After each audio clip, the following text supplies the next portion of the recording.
More doesn't equal better. I will do more of what's not working. Just dial it up. And that's what everyone winds up doing. It got really intense. I remember practicing sometimes 8 hours, 5 times a week, and without really making any significant progress.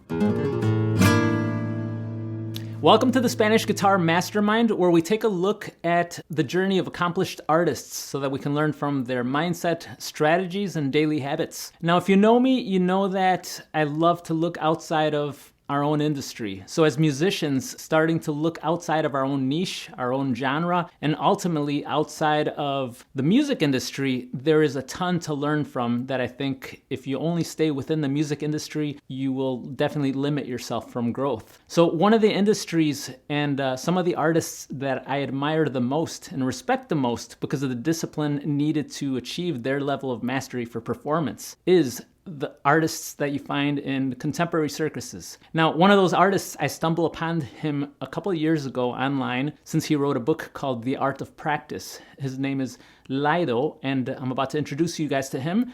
And he talks about how he reached his level of mastery, the difference between naturals, and how you don't have to be a natural to necessarily reach a certain level of mastery in your skill set. And ultimately, the same type of skill sets that are needed to be a circus artist, we can apply that to the music world as well. So I'm not going to say too much more. I'm just going to invite him right on. Welcome to the show, Laido. Thanks for having me. I really appreciate it. And I actually agree with everything you just said. Perfect. So Laido, I'll let you explain a little bit about your history, but just to kind of give a little intro into it, one of the things that I connected with you the most is that, well, you come from a family of circus artists, but that said, you say that you weren't necessarily a natural or you weren't necessarily gifted at the youngest age where you find a lot of these circus artists are at from the age of 5 or 6. And then eventually you had to find your own way by looking outside of the circus industry and learning from whole different fields and doing your own research to put together what was able to help you launch your career definitely in your own way. And I could relate to that because I wasn't the natural. I don't even come from a family of musicians.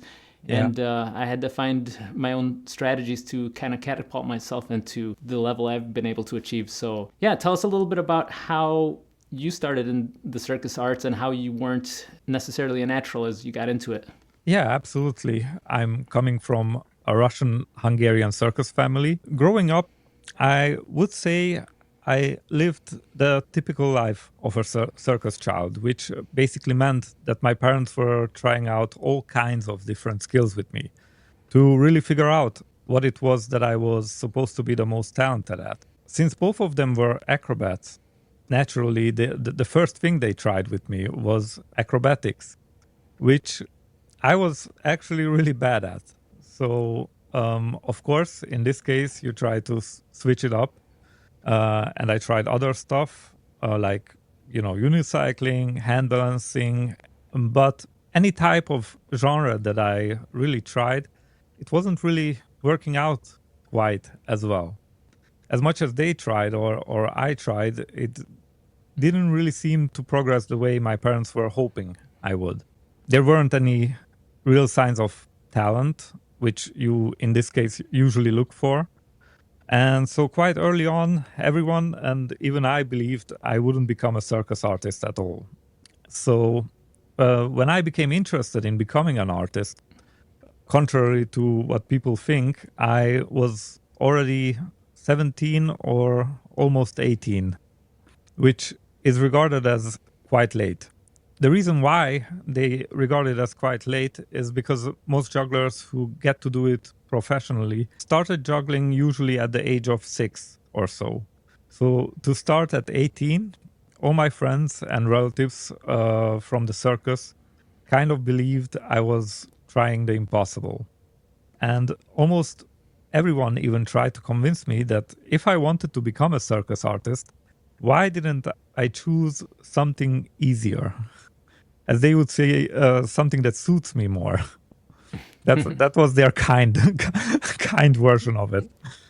Yeah, I can imagine. Just to relate to that, I think for a lot of concert level artists in mastery, more so like in classical guitar, if you're a solo guitarist, same thing. People expect you to start around 5, age of 5 or 6 and Yeah. already show some certain level of talents. Similar. Yeah, but some of us don't have that background built up or not having the right teachers. So you would need a lot of luck for it to work out really well from the age of 6. And most of us who try to get into it later on, we kind of feel like maybe already too late. Like there's a bunch of people who feel like that. And I really believe all is not lost. When they told me this, it was with good intentions, and it wasn't like a indirect, discreet advice either, because hearing things from others like you've got no talent, you started too late, you should do something easier, those kinds of things were the daily regular I would take in. It was just one of those things where even if I didn't create excuses for myself, I do believe people delivered me already quite a big bunch of them, and quite regularly too. I also couldn't really blame them. It was a kind of a common belief in the circus world that if you didn't develop anything until the age of, let's say, 16, it was pretty much over, since the competition you would meet, the international competition, was so strong, and is still strong, that you really wouldn't have much of a chance to achieve anything significant or build a career out of it. So Right. in their eyes, I basically set myself up for definitive failure. And of course, people who love you try to, protect you. Yeah, it was a pretty solid belief. Yes, it is. It is. I would also say they were kind of right, because it really didn't work out as well for me as I thought it would, at least not in the beginning. And it also wasn't because I wasn't putting enough time or work in. Because when it got really intense, I remember practicing sometimes 8 hours, 5 times a week, and without really making any significant progress. You have to imagine that this went on for at least a year and a half. At least, kind of. Where I really progressed so slowly that you wouldn't even think there was a sense in seeing it as something you could do professionally in the future. At least in the circus world. Now, I did improve a bit, and I did have some performances where I could kind of test myself, but those went awful as well.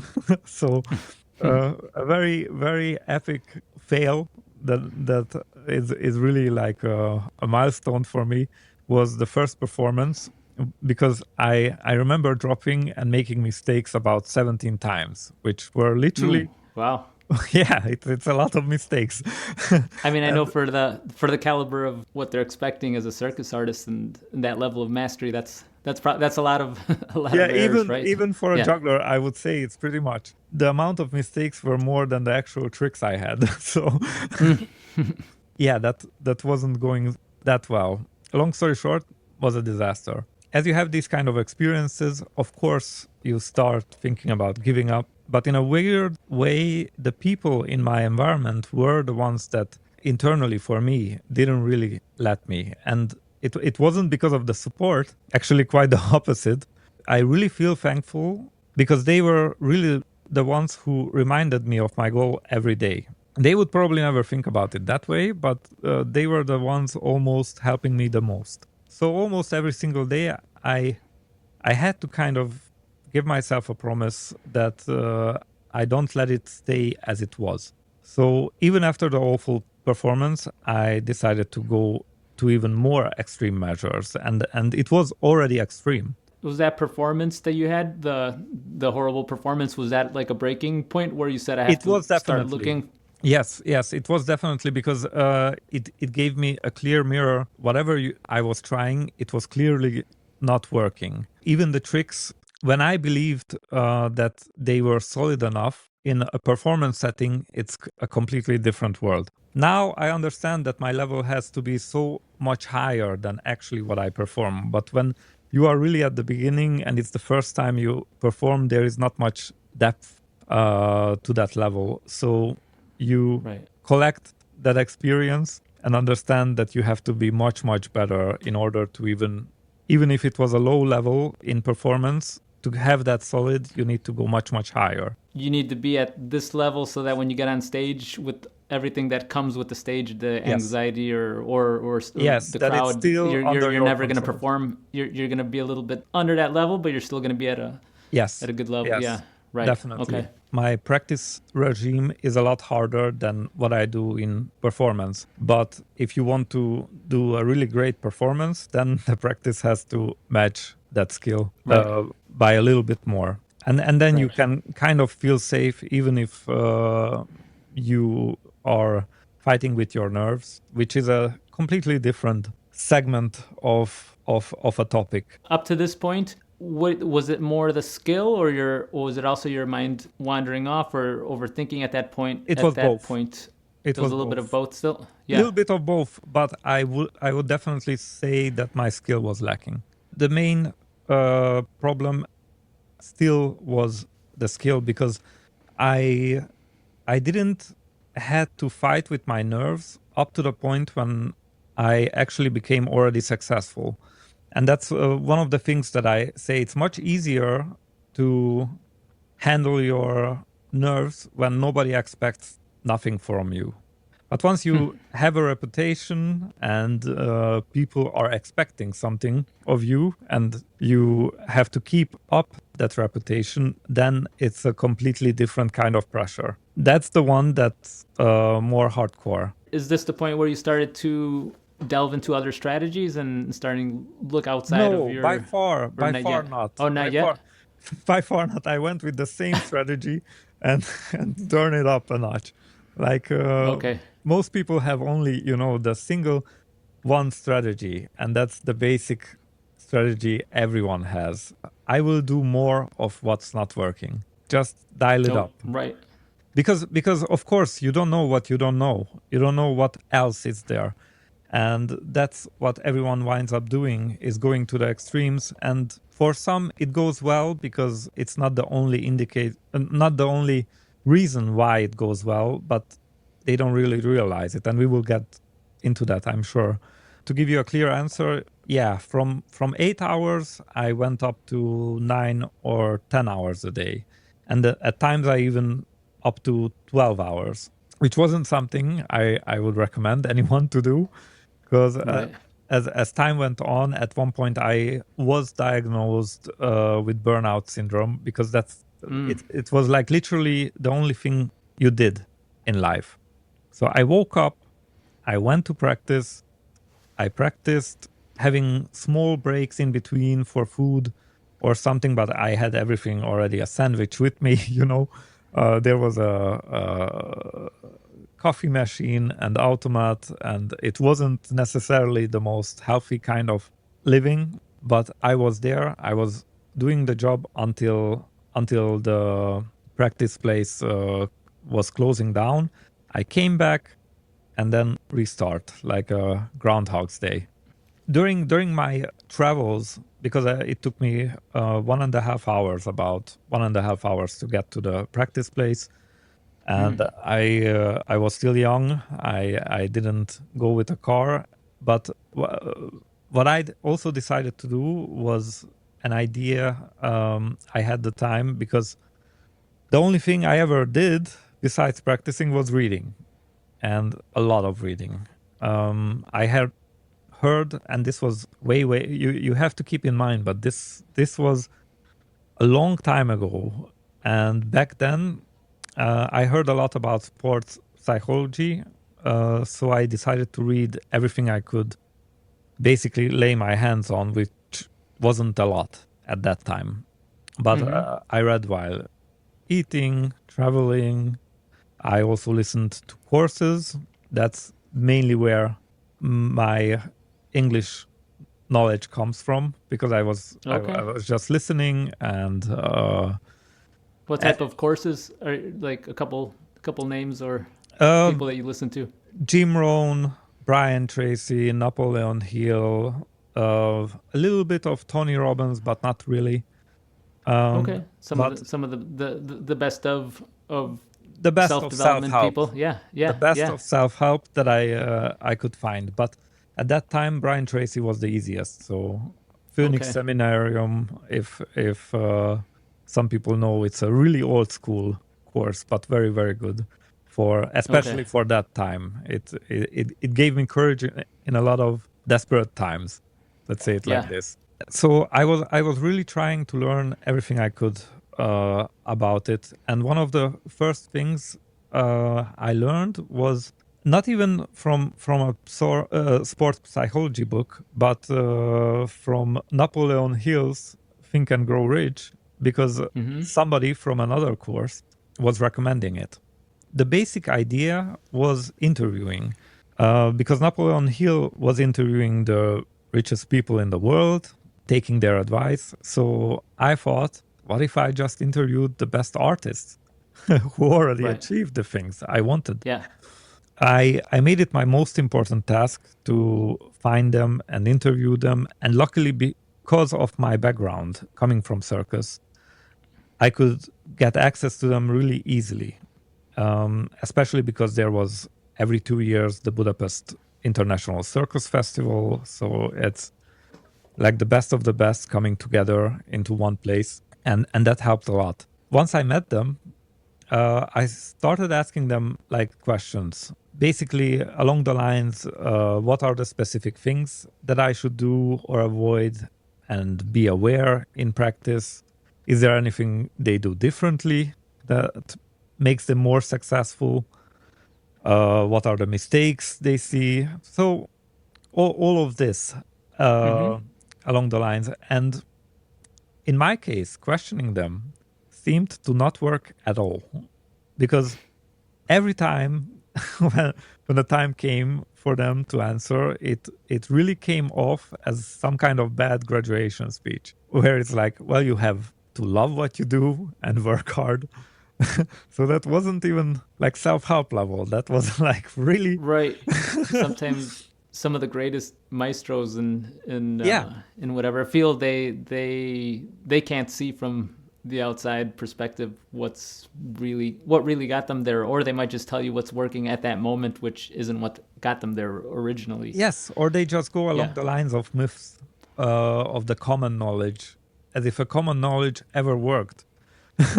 Because if it Mm-hmm. would be really working, it wouldn't, then It would everybody would work be for successful. right. It would So, work for everybody. Yeah. yes, exactly. So, all the advice I got was really very non specific, very intangible. I would say it was not like, I was a little kid and they just trying to brush me off. Like I could see that they were really trying, but that didn't make any difference. So the Right. answers were the same, and I just asked myself, well, how should I love more what I do? How should I work harder on it? Because I already believed I kind of done those two things without getting any significant results. But Right. hearing the same kinds of answers over and over again, maybe after like 20th time repeatedly, which were also similar and unclear and vague, I understood that they couldn't really tell me, even if they really wanted to, simply because they seemed to not be really clear about it themselves. Whatever they were doing, they just did it. So the idea of interviewing completely failed. Another one. But at that point, I was kind of used to it. The funny thing, though, when I had the experience of this, just as it happened, when I say just as it happened, it was like a week later or something. But I seen an advertisement about a class based on a book that is called Drawing on the Right Side of the Brain. And it really sparked my interest because actually the only thing I seemed to have real talent at, especially outside of the circus field, was drawing. I spent a lot of time drawing. Well, not anymore, but before I started practicing. Okay. So at that point, I really started to think about maybe I was wasting all my time trying to become good at something I wasn't supposed to be talented at, while the thing I was actually talented at was going to waste. that's when I saw the advertisement, and it really clicked for me that maybe I just have a break. Maybe I just take a detour and go back to my old passion, so to say. And this was a couple of years later? It's really hard to say exact numbers, but I think it was already along the lines of 3 years. So it's 3 years down, yeah. Yeah, okay. a lot. And at the same time, it was still very the progress was very sketchy. Like, I tried to create an act. I tried to have different shows after the first one, but it was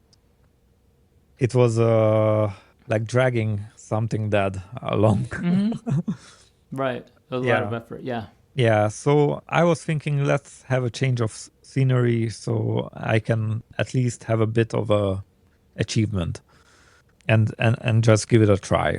And so when I attended, what surprised me was that the principles they were teaching in drawing were most of the time things I was already doing. And I remember thinking, how can that be if I had never been actually taught how to draw before? The second thing was, I also assumed everybody would naturally go about drawing the way I did, but they didn't. So the basic principles that for me personally never came to my mind were new to everyone else, but I was applying them without ever being taught. Once we did our first drawing, which is made in the class like more as a comparison, so you can see how much evolved you get during class. You make one before and you learn the techniques, and you make another one after, and then they have a comparison how well the course worked. And when we did the first one, the instructor came up to me, and because my drawing was already not that bad, was quite decent. She asked me, have I ever attended the class before? And of course, I told her that it was basically my first time, but I spent a lot of time. I used to spend a lot of time drawing, and that was a very defining moment for me, because she said something that really shifted, not instantly my perspective, but it got stuck in my head, because she said, in that case, you might be a naturally talented person. And as I was thinking about that, I remember something really clicked, but I didn't instantly know how. It gave me ultimately, at one point, an answer why maybe all the greats I talked to couldn't tell me exactly what they did differently, because I did a lot of interviews. I interviewed basically the best of the best, and even I would say the best juggler in the world, Anthony Gatto, who was at that time the best juggler in the world. I asked him the same questions, and because I was thinking, from who should I learn if not from the best? And my expectations were really high about the answers that he would give me. But if there is a natural, it was him. He's like the ultimate natural. He's a juggler who supposedly, allegedly, at the age of 4, could already juggle. Never really had to, practice. Never really practiced 5 balls. He could just do 5 balls. So that was for me like the ultimate natural. And as expected, I believed I will get the ultimate answer for him, because nobody asks, so I will ask. and same, pretty much the same thing. Pretty much the same thing. Just and general answer. So basically, it's possible that you do the right principles and you practice the right way without ever being conscious of them. And I believe that the same way I didn't know anything about what I didn't recognize I was doing right in drawing, they didn't know exactly what they were doing either.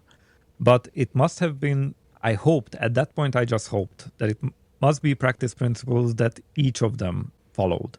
Are you basically saying, or up to this point, do you think the main difference between a natural and somebody who isn't a natural is the way that they they approach the learning right on their own without having to get any guidance, or it's a combination of that and something else in there? If we go really deeper, a lot deeper, it's not really about the strategies. Because if we follow the strategies, like we imitate how they are doing it, it does get results. It gets a lot of results.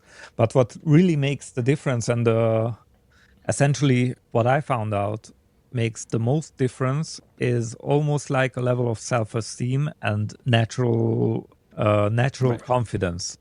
Self-esteem, confidence, because the choices we make can be divided into either we are doing it out of fear or out of, I wouldn't even say gain, out of confidence. Either fear of losing something or the desire of gaining something, but with Right. confidence. Which you And can, yeah, which I've heard that applied to yes, more general life goals, but yeah, that makes sense too yes, when learning. and Yeah. based on those factors, you start to make entirely different choices, not only in practice, but basically in all of your life, in very different situations. Because a lot of people are operating out of fear of not losing what they already have. So Right. they Yeah. don't really aim higher. They just try to protect the little that they got. Comes back to them in many different situations, and it also comes back in practice. I would say the main difference is basically nurturing self-esteem. So if a kid either grows up in an environment where this self-esteem is nurtured, which if they do, it's a very lucky kid, because most of them, most of us don't grow up in that kind of environment. But if it gets nurtured well, then they start to have a lot of self-confidence. They start to operate differently, and at the end of the day, they wind up doing different choices, and also mistakes. They just brush it off. They don't make Right. identity meaning out of it. They don't It- dwell on them. Yeah. yeah, and I think that's the ultimate difference. The easier pathway, I would say, is imitating naturals, see results, and the results will build confidence, and it's possible to find the road again through that way. But it doesn't mean that everything that is about the right strategies wouldn't work. They do work, but they work a lot better if you are actually in the mind, having the mindset, having the self-esteem that's needed for that. When I started out drawing, I was actually very. I started out very poorly when I began to draw, but the thing is, I believe I had the natural attributes, so to say, to get better, without the need to learn or be shown how to approach it. And it's interesting because you can have confidence in one field and have a total lack in something else. And when I started drawing, I was really, really young. So the concept of mistakes or something, I didn't really care at that time. But when I started something at the older stage, interestingly, that didn't apply anymore. I just did the right things without consciously knowing about it. And I was convinced that the same way I found there were right principles I followed in drawing, there must be other principles. So once that clicked for me, I went back to the pros, but this time I really stopped asking them and I started to observe them and trying to search for the details and commonalities between them.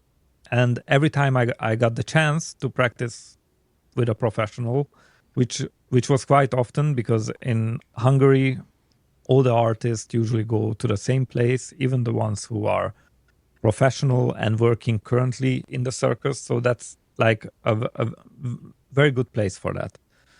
And every time I seen them, I just took a step back and I tried to find those things that were different from how I would go about doing them. Modeling the little things they were doing that the majority maybe never did, or did in an opposite way because it didn't seem important or went even completely unnoticed. Basically trying to find the difference that makes the difference. So I also started to take notes on what they started and finished with in practice, which kind of tricks or skills they chose to start out, and anything I could really think of. But mostly I was watching for things that were different. At the beginning, I only did this with jugglers, but as I started taking notes, I started to take notes not about naturals, but also non-naturals, and in different genres. At first, again, only in the field of circus, because that was my environment. Over time, I began noticing how these mistakes were present almost anywhere I looked. So I was also starting to look out for other people. And I started to naturally observe the best artists in every field, not just juggling. And through these observations, I started to see how the seemingly subtle differences each person made in practice, no matter their field, had really an enormous impact on their progress. And these were things that are just as true for musicians as well as it is for athletes, dancers, basketball players, acrobats, because here it's really about the fine and gross motor skills. Basically anything that requires that and would essentially require practice, since the mistakes are the same and the solutions to those mistakes are the same as well. The one thing that became clear to me throughout the years is that naturals really think alike. As I said, they have very common behaviors, no matter what field they work in. But it takes usually some knowledge from both sides to really uncover the map.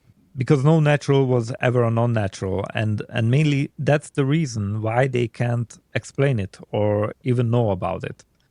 Right. They can't really associate themselves with us. They you can they can explain bad technical movements, but they can't explain the right strategies or mental attitudes, because the right thinking and actions came to them naturally. Either born with it or they grew up in an environment that instilled the right thinking into them. So it's just second nature, I guess. Right. And if you come with questions, they will know how to handle usually the external part, because that seems obvious to them, that they don't even think about it. But it's like water to a fish. Right. Yeah. And because Right. and because of that, they naturally assume that it is for you as well. I've discovered that when you observe masters in any field, you will find that they often do things that are very counterintuitive. And counterintuitive basically means doing the thing that seems like the right thing to do isn't usually the thing that actually works. But Right. doing the thing that doesn't seem to work is often kind of a hidden road you need to take to succeed. And if you look at 80% of what naturals do, usually you can say, yeah, I kind of understand that because it's really intuitive. It just makes sense. You can kind of make sense of that because it's logical and the obvious thing to do. But it's the other 20% that's really counterintuitive. It's like one little shift, one maybe just one simple change, and sometimes that's all it takes. And those magical shifts are usually only present in those 20% of the counterintuitive things. And when you look at the things they do differently, it almost usually doesn't make sense. You probably wouldn't even see it as anything special, but that's also the reason why you would never really come up with doing things that way. As I started to practice that way, the way I perceived naturals practiced, like I really made like a blank slate. I really thought about what are like the common myths that aren't working. That was like I almost inverted things, and I tried to look at by the behavior of naturals if that inverted thing is actually true or false. As I tried a lot of things, and I really tried a lot of different things, how I was perceiving that naturals were practicing, I was with time, able to establish some very basic set of rules and ways for myself and for my practice. I started to notice how my progress, and I mean literally like on a daily basis, became a lot faster. It wasn't like every month or so, the way it usually happened, which was also like kind of unpredictable.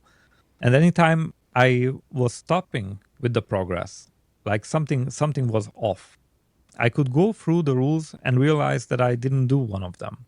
When I have students, they still forget some of those rules, and we go through it with them, and then they realize that was the missing piece, and they put it back into their system of practice, and then again they continue with progress. But because it's really counterintuitive and not natural to us, they tend to easily forget.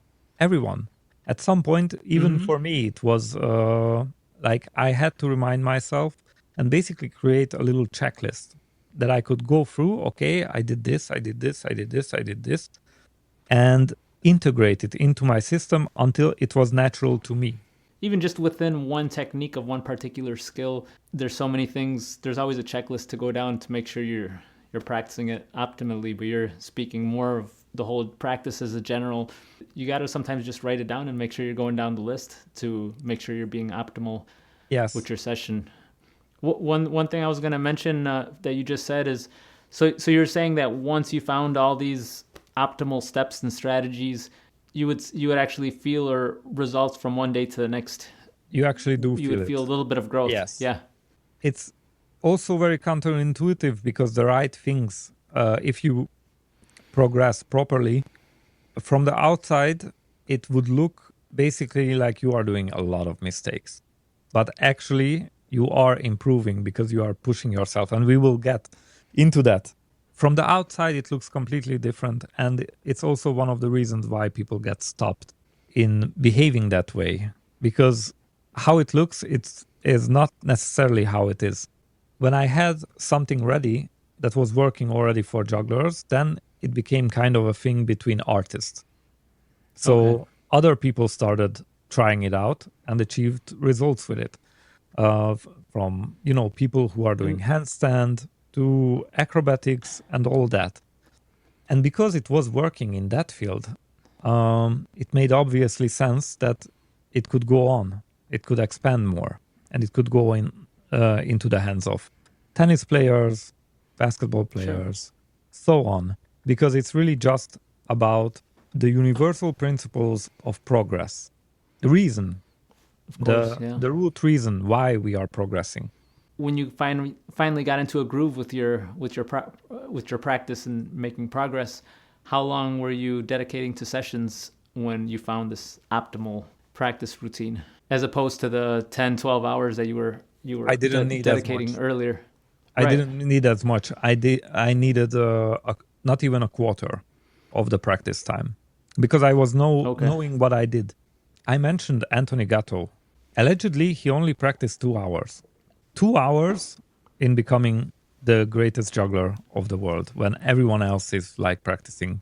Like it's very common to practice. Like jugglers, they practice a lot. It's like all day, every day. Everyone says jugglers are crazy because they just practice too much. There's some truth to it. Once you know what you are doing, you understand how much you can squeeze out of a session. Right. You don't stay there extra 6 hours to squeeze 3 more drops out. When you know these are just 3 more drops, that not only doesn't make you that much better, it might actually either burn you out or make you even worse, because as you're getting sloppier, based on the hours that you are putting in, you are getting sloppier and you are starting to rehearse a sloppier version of everything. So more doesn't equal better.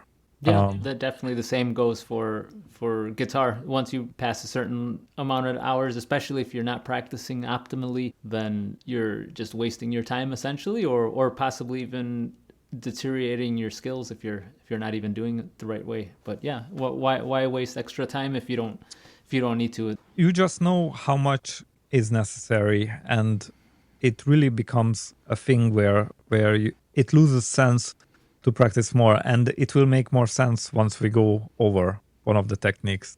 Just to give a little context to the listeners, I mean, Laido, between his book, The Art of Practice, and also he has a course called the Practice Blueprint, an online course community as well. I mean, it's a full system, just so you know, it's a full system, but there's a lot more to it. But just to share a couple key points, which I thought were interesting as well, just to apply it specifically to musicians.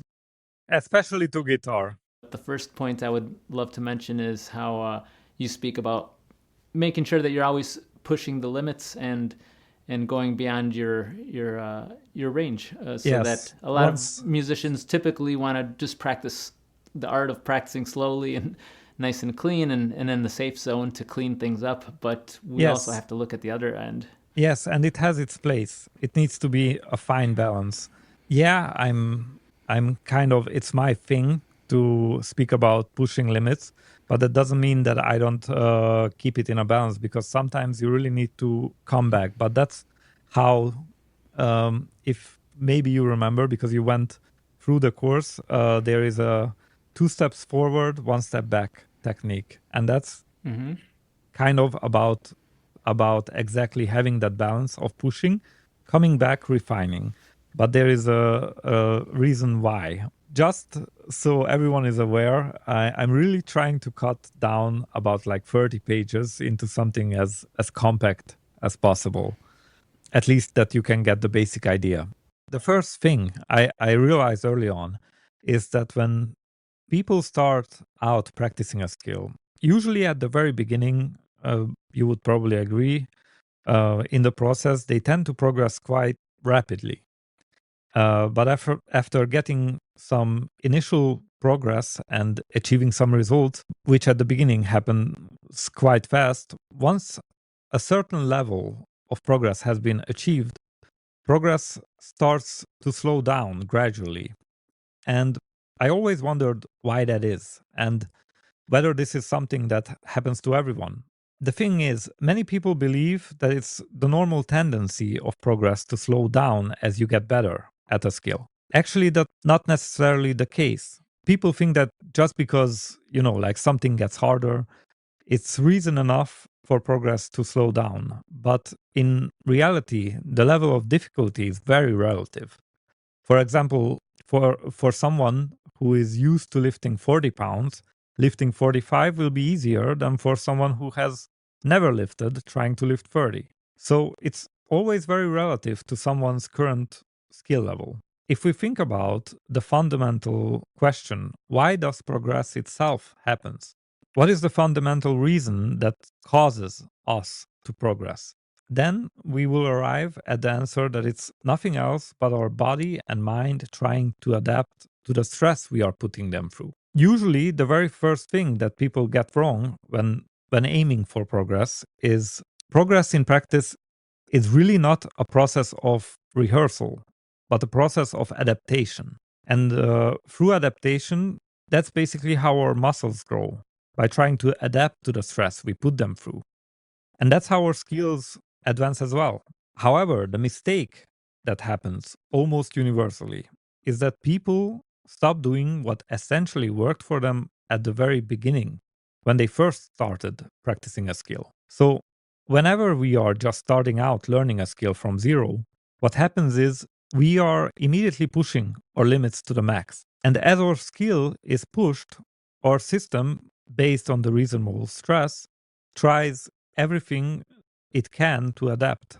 And as a result of that, we progress. And this is why progress at the beginning stages tends to happen rapidly and predictably, because we push ourselves almost continually in the very beginning when we just start out learning a skill. If we think about why progress seems to slow down over time as we actually get better, usually when we first start practicing, let's say a trick or skill or a song in your case, what anyone can observe is that the first 90% of learning a move goes very rapidly.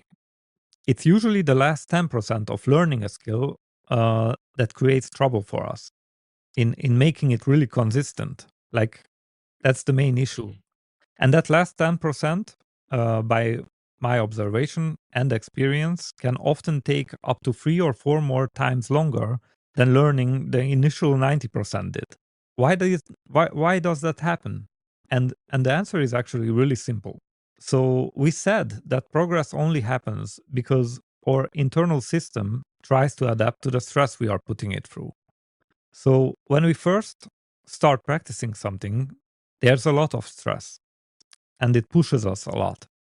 But as we get better and more comfortable with the skill, once we basically learn 90% of it, gradually as we become better, it doesn't push us as much anymore. And the mistake people often make is believing I better first master this level before I move on to something more advanced.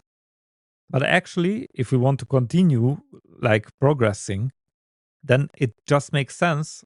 Once we arrive to the initial 90% of a skill, we should switch to something slightly more difficult than the thing we were trying to actually improve in.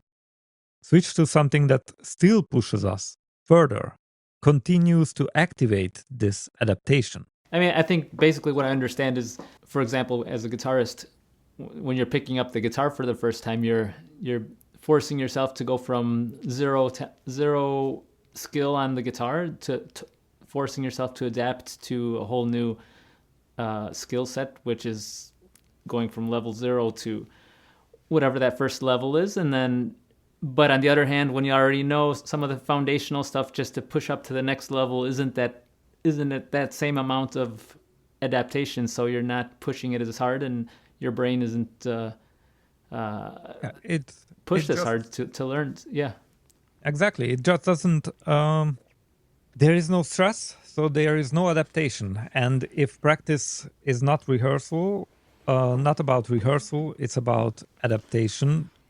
Because why are we practicing? We are practicing for progress.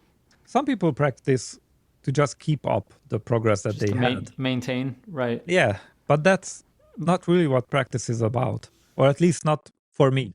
I think that's one of the reasons why I always can connect the dots with fitness. And just like you said, basically it's some people thing. Just maintain. The muscles only adapt to stress, like you just said. So you have to whether it's adding 1 pound extra or 2 pounds, there always has to be a little bit of extra stress to continue any type of growth. Yes. Obviously there's a limit to everything, but there is to reach your full potential at least. Yeah. I'm also in maintenance right now because for many reasons. Some are private. I like to reinvent myself every couple of years. And I think I really did what I wanted to do as far as juggling goes. And you just have to create time for that. So I had my performance years. I still perform. But it's been time to, at some point to move on. I never want to be like a 2D character who is always, just doing the same jumps and mastering the same moves. Everybody has their phases, and it's hard you have to balance off with what your goal is at the moment, and you're in the phase you're going through. For myself too, I mean, I could relate because all of last year, if people would know actually the truth about my practice sessions, they'd be surprised. But I was so focused on other projects that take up time, the business side of creating an e-course, creating a book that I released and everything. Yes. My goal was just to maintain, and if I had a performance, I'd add a little bit extra practice, but I didn't have a strong practice schedule because of having to kind of go through another phase, and my goal was just to maintain at least. One of the reasons that it was perfect timing to bump into your content again and to have you on as a guest right now is because I want to get back to my practice routines and push my limits a little bit this year. I don't want to discourage into the swing.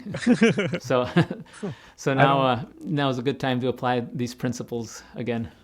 Yes, could be done. At the same time, of course, we as creators, we know that it takes a lot of time. It's like a completely separate life needed to give something.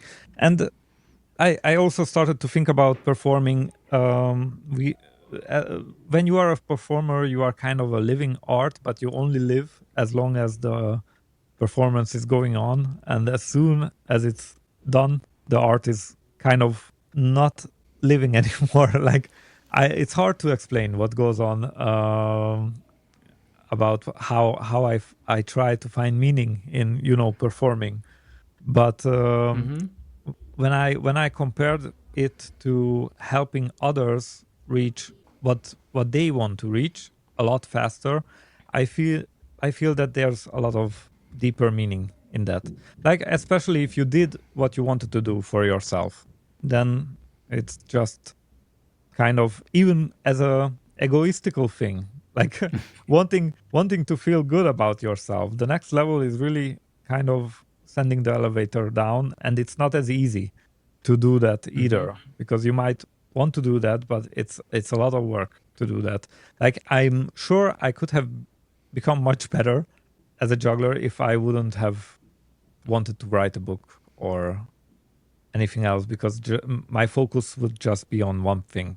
Like, you kind of sacrifice at one point your own progress in order to create progress for others. Just for reference, since I never mentioned it, can you share what was the record that you hit? Because maybe some people are listening to you and thinking that you're downplaying your skills, but or the level you made it to. But just for reference, can you share?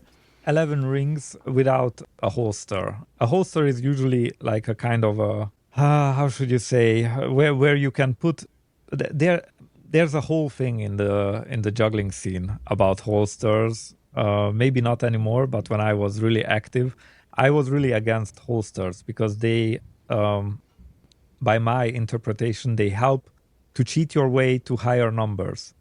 Like, if you have a holster that can hold 4 or 6 rings, then you don't really need to master your 10 fingers of throwing up all of them, because you can just cheat your way. There is a holster, and the hardest part is actually, like releasing the rings.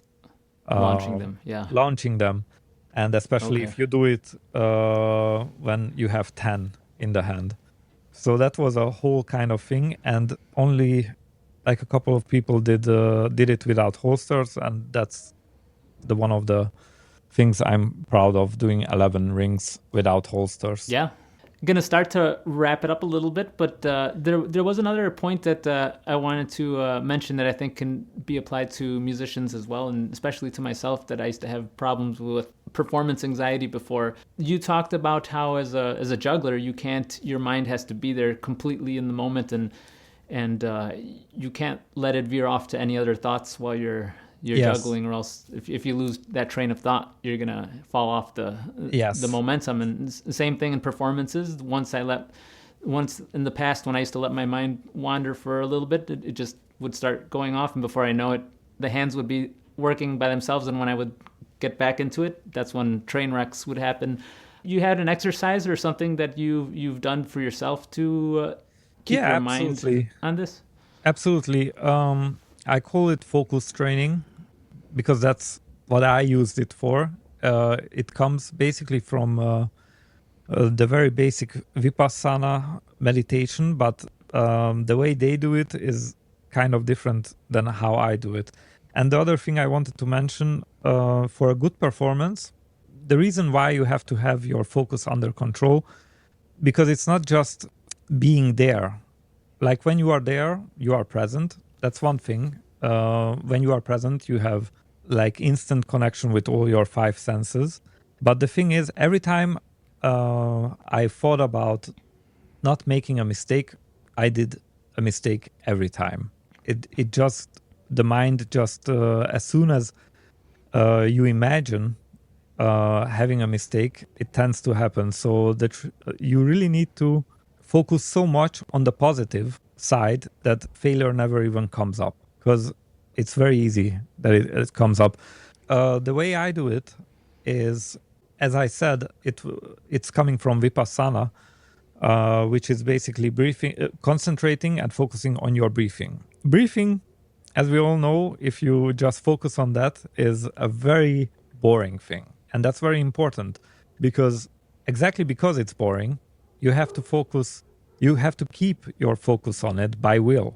Basic foundational of meditational style, just focusing on the Yeah, breath. it's very on the breath, and it's very easy to get distracted, but you tend to get better, and there is a way to measure it, which usually in Vipassana doesn't happen, but I found out through experience that it does work.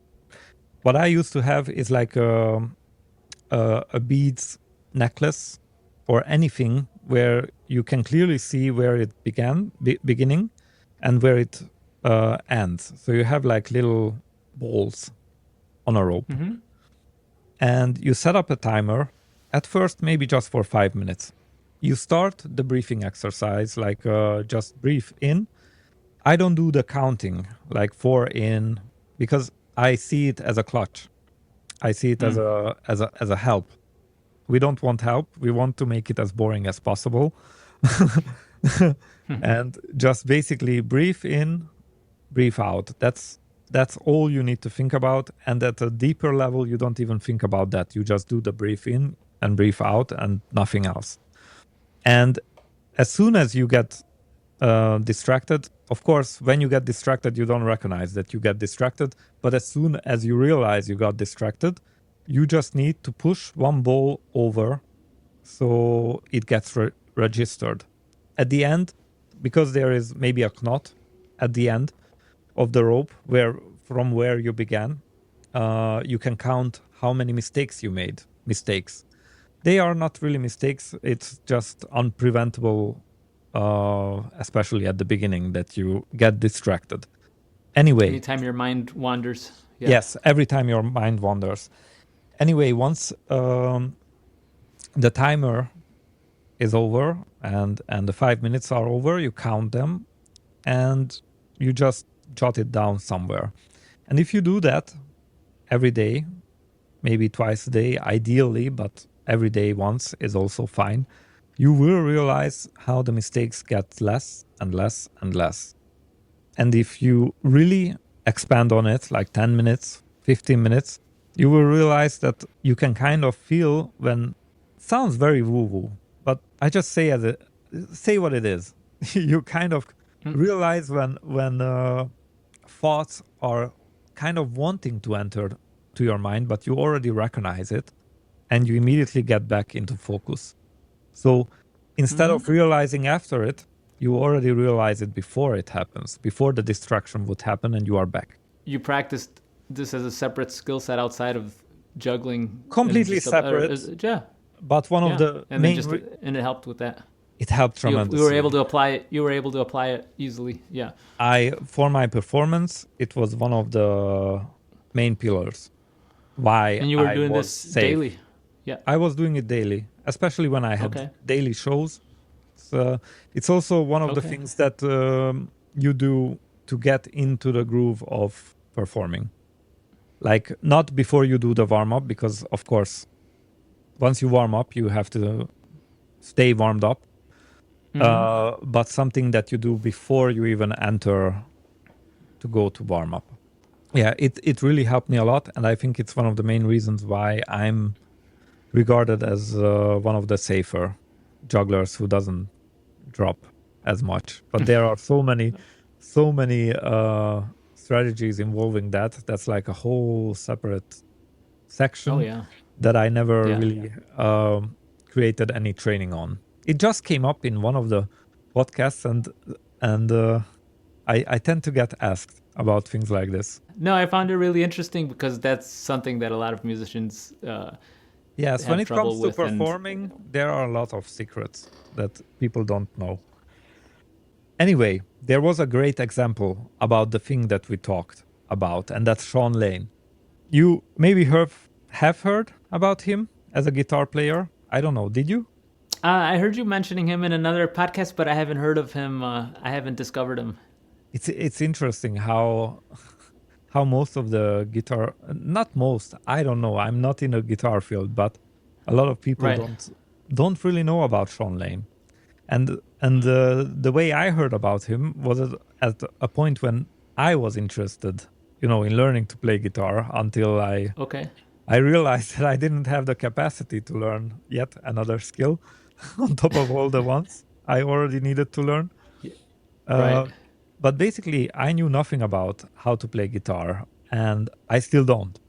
However, when doing research, what I often like to do is find the very best who ever existed in the field when it comes to technique. So when I was searching around, and this was ages ago, when I was searching around about who the best guitar player on a technical level is, this guy's name kept popping up in very old Okay. forums, and he was called Sean Lane. He, as far as I know, probably didn't became as famous as he should have been, but the things I've read about this guy are that if you try to play guitar and you watch him play, it's literally impossible how fast he can play. And if you search around on YouTube for him, he was really, really good. It's like not just a little bit more impossible than anybody else who plays guitar. It's like everybody who plays at a level so complex that it's like technically impossible. And like there's Sean Lane. And I'm between gonna them look is him like up. Okay. a giant gap. So definitely check Okay. him out. Depending on your taste, he might not have written the most popular music, I guess. But he was, as far as my amateur eyes see, technically perfect in playing it. And in one of his interviews, someone asked him, how do you build up the speed? How do you learn to play that insanely fast? And he answered, I do something that is not the way most people teach to do it.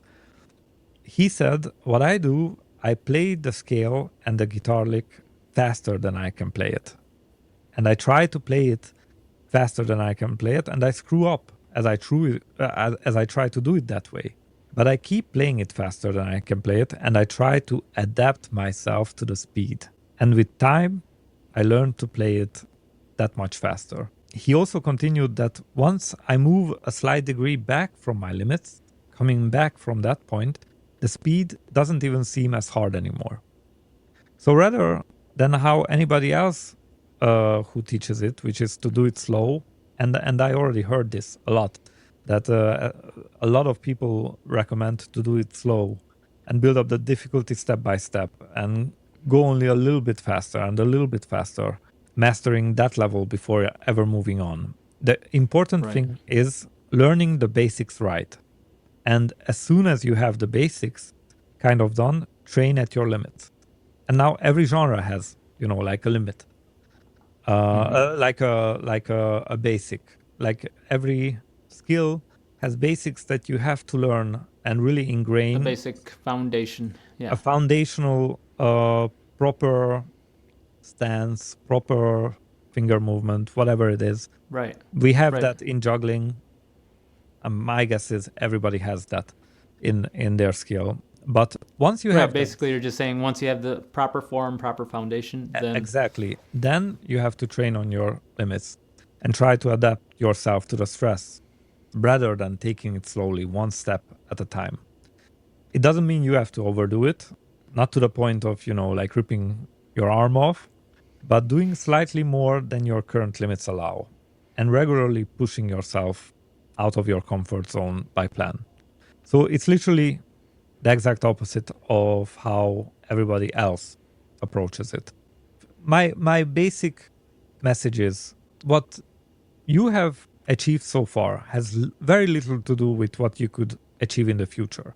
And there's really much less correlation than people believe. I really seen a lot of students go from stagnation to rapid progress, and often sometimes in a single day. There's really nothing unique about it. It's just the right strategy. It's not natural gifts, not natural talents. I never had any significant signs of talent or improvement when I started practicing. Practice doesn't make you perfect. Only perfect practice does. And basically that's what this is all about. So how should I go about this? David and I have been talking about putting together a live online workshop on Zoom. one that basically takes my Practice Blueprint Masterclass training to, I would hope, a completely new level. And because here's like basically the thing. Everything I know about practice, how to structure it, how to make progress faster, how to break through plateaus, it does work universally, but I've always run into one big challenge with my workshops. When it comes to specific technical questions, I obviously hit a wall every time. Since I'm not a guitar player, I don't practice every skill that exists.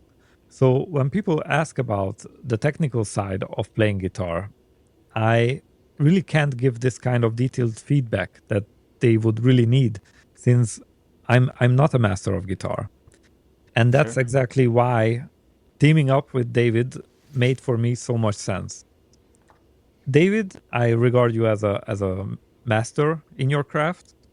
You spent years refining your craft, and probably reaching levels that not everyone does. So you would make the perfect translator for my practice principles into what I would even describe as the language of guitar, because I've always seen different skills as almost different languages, and the principles I teach about practice work universally. But if you don't have deep enough knowledge, by my experience, within your specific skill, you also might misunderstand them. That's why having someone like David as a translator is probably so powerful. If he understands my concepts at a deeper level, but he also speaks proficiently your language, which is the language of guitar, he's able to break things down in a way that makes probably perfect sense for a guitarist, especially when it comes to probably answering specific technical questions. So this means that not only you would be learning the most effective practice methods, but you will also get real world feedback on your technical questions, something that I wouldn't be able to give on my own. So this would open up a very unique opportunity, not just to learn, but to be part of an experiment in changing how a skill is fought. We were thinking about holding a 2 or 3 day live workshop on Zoom or some other platform with, I guess, limited attendance so we can actually give personal feedback. And right now, we just want to gauge your interest making something like this happen and see if this is something you would want to be part of. And if that sounds interesting, you can head over to thebookofpractice.com/guitar and just sign up with your email, and we will let you know as soon as it's ready to go. No, I was just going to say, like I mentioned earlier, to everyone, one of the things I'm most adamant about is learning outside of the industry. And as you've heard Laido speak during the last this session, there's so many things that we could learn from him, and we just barely touched a little bit of at the pinpoints of some of his principles. But to be honest with you, there's so much more to it, and we were just talking more about Laido's journey and how he got to where he was. But in terms of the actual principles that you can apply, that would be that's for a whole nother session. And that's why we were talking about putting together a workshop for guitarists and specifically, or maybe some of my other musician counterparts as well.